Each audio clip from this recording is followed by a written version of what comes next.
Seobok Project Clone is a sci-fi action film, Korean. This one is about a former special agent who is called in for a secret mission to escort a new clone. However, this is not a normal human clone. This one is created specifically to be immortal, for one thing, and then also the brain fluid from this new specimen called Seobok basically will be the key to defeating all human disease.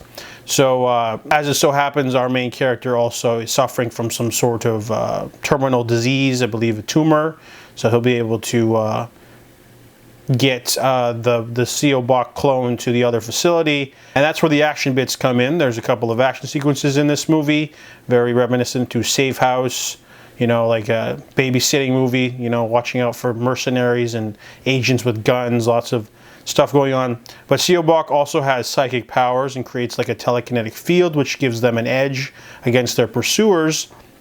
The movie is a little bit weird in terms of tone. On the one hand, it's really reflective road trip movie, character driven, about like what it means to be alive, what it means to have purpose, and you know, it likes to pontificate about mortality a lot, which was really deep. That's like the sci-fi sort of angle, but also it's like a pew pew pew kind of movie where you have like mercenaries shooting at each other with like automatic rifles and like big action sequences with psychic powers.